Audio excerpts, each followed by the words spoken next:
Hello and a very warm welcome you with World Business Report. I'm Sally Bundock. Also in the programme, Australian interest rates. Will they or won't they change them today? We're expecting the news right now. In fact, we'll keep you right up to date. But let's look at Samsung first.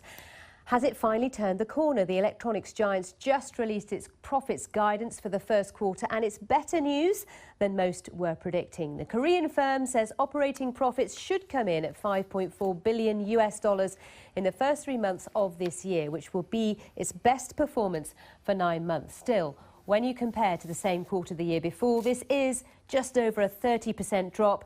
Samsung will publish the full results towards the end of the month. Sales of its smartphones have been falling because of competition from its arch rival Apple, with several Chinese producers. But its chip business is doing very well. Samsung is now pinning its hopes on the launch of its new S6 line of mobile devices. Well, I'm joined by Ronan de Renesse, who's a consumer technology analyst at Ovum. Ronan, thanks for coming in. So looking at the news we got today from Samsung, what do you make of it? Is this a sign things are getting better? It's getting a little bit better, but we'll have to see in the next quarter because there hasn't been any new product launches in Q1. You know, the S6, as you mentioned, is a very, very important device, and we'll have to see how that performs to see, you know, if it turned around, basically. So that, we'll see the results of that in terms of profits, losses in the next set of numbers, Q2, Q3 and onwards. Mm-hmm. And this, many would argue, is a game changer for Samsung, the S6. It's a much needed new device to get excitement about them again. Yes, exactly. So for any smartphone manufacturer in the world at the moment, the flagship device is what makes those profits. Because the other devices, you know, there's not a lot of margins on those. So for Samsung, it's extremely important to get the S6 and the S6 Edge at the top ranking smartphones. And what do you make of it? Because I know you've had a play, you've seen them, and the S6 Edge is the one with the so-called 3 screens, which I found very difficult to understand myself. But talk us through it. Yes, no, it's really good. When you go to a shop, buy a smartphone, you know, they all look the same, so it's good. The S6 Edge looks different, so that's going to attract people. They're going to try and play with it. But it's expensive, isn't it? It is very expensive.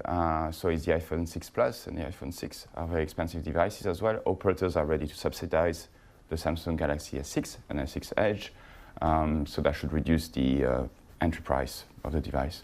So will it do it for Samsung, do you think? Will people choose the S6 Edge over, say, an iPhone 6 Plus, or even some of the other devices made by some Chinese producers?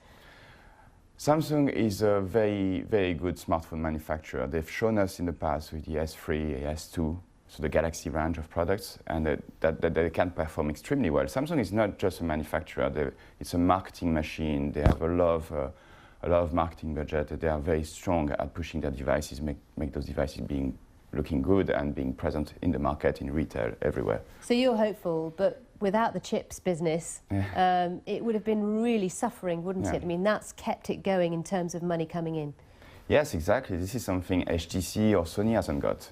So that's good for Samsung because they can use that to their advantage. And now the new chip that they've produced is in the S6 and the S6 Edge. So they can actually achieve higher profits because of that. All right, Ronan de Renesse, thank you so much for coming in. And of course, we will keep you right up to date with Samsung. Samsung shares, incidentally, have been going up yesterday and today on this story. So market's happy with what they've had to say so far.